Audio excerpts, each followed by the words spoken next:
So he apologized to the Jewish community for injuries his words and symbolism caused. He also had an apology to black people, saying he let them down and he acknowledged their role in his life and his career.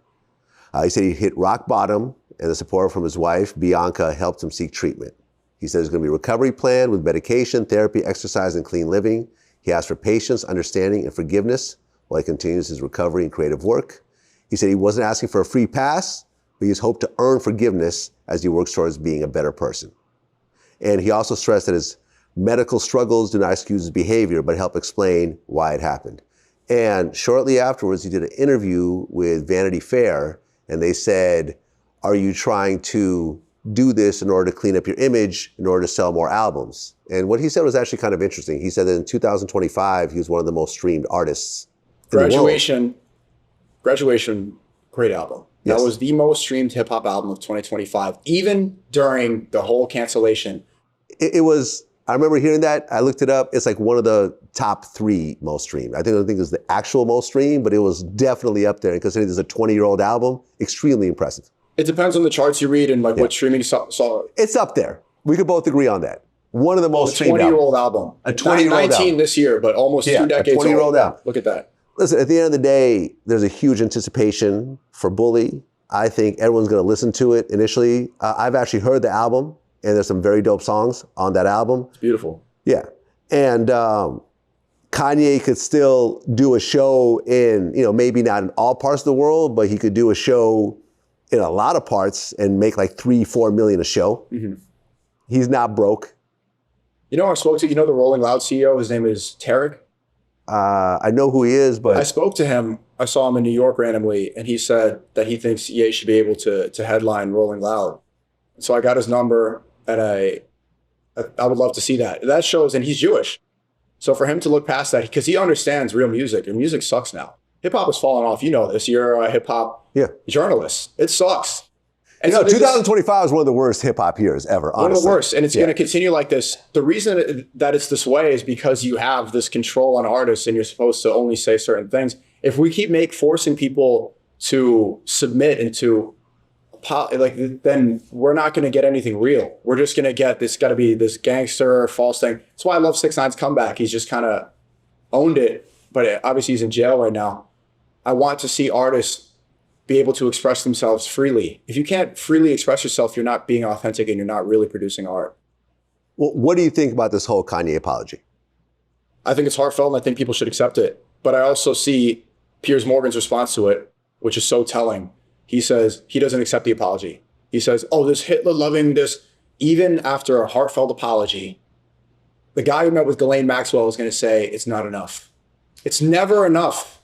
An apology, a heartfelt, a meeting with a rabbi, it's never enough. This is my thoughts about it. I am glad that he did an apology.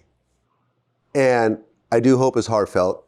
And from everything I've seen, from everyone that I know, I think that Ye definitely has mental illness on different levels. Don't we all? Some a lot more extreme than others. I think that Ye's condition is more extreme than mine. I don't know about what goes through your head, but everybody has ADHD now from TikTok. Everybody has self-doubt. Everybody is insecure. Look, for someone to have a world tour, at the very beginning of it, to get on stage and go on a rant and cancel the entire tour right there on stage and actually mean it, which affects hundreds of thousands of people. You're talking about Life of Pablo? Yeah, remember when he canceled that tour? I went to that tour. I skipped the first week of senior year of high school to go see that tour. Right. I don't think that someone who is 100% stable would do something like that. I think this is someone that was going through an episode. And he went and checked himself into a hospital afterwards. I don't know how true that is. At the time, the swastika was the MAGA hat. And so he said, I support Trump. And a black artist is not supposed to support Trump. Trump was Hitler at the time. You're right. They threw him in the hospital. And what did he say? It's like, I don't want to say what race, what ethnicity, it was a Jewish doctor. That's what he said. Obviously, he doesn't support that anymore. But afterwards, when he goes in this whole tirade in 2022, do you remember what Harley Pasternak texted him? No. He said, if you keep going down this path, we are going to take your kids from you and we are going to throw you into zombie land and you won't even know how to talk.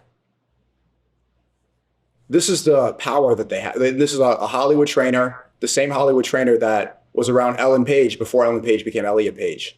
Elliot Page now is a man, is on hormones, and does not look like the same person.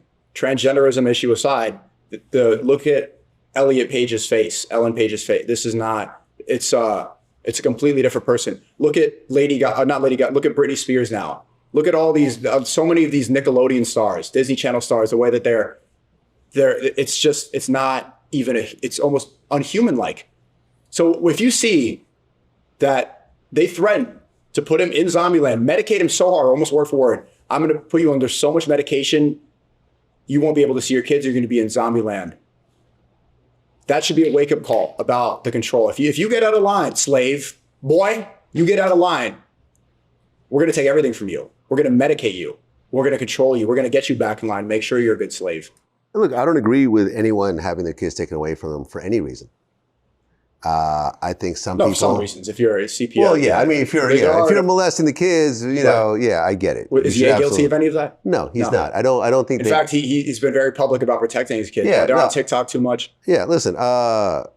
Seeing what Northwest is doing is a little odd to me as a 12-year-old. I think she's 14. Is she 14? Okay, so even as a 14-year-old, I think is a little odd. I don't know if 14 is a good age for kids to be on social media at all. I agree. Especially in this day and age.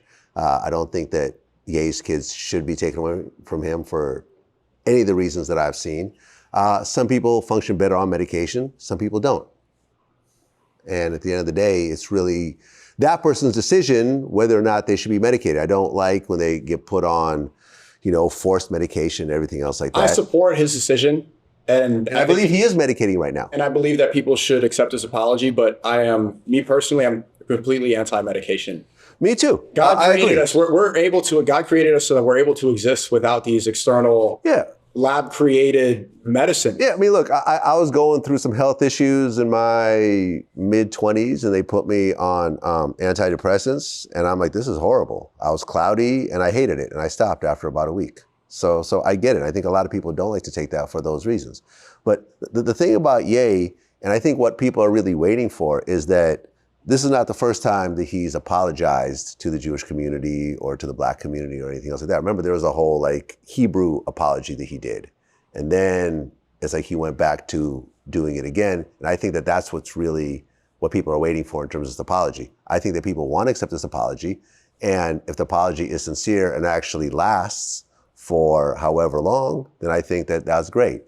But I think a lot of people are saying, well, he's saying it now, but he's going to go back and do something, that he did before later on. And I hope that doesn't happen at the end of the day. That's my thing. I hope so too. Yeah.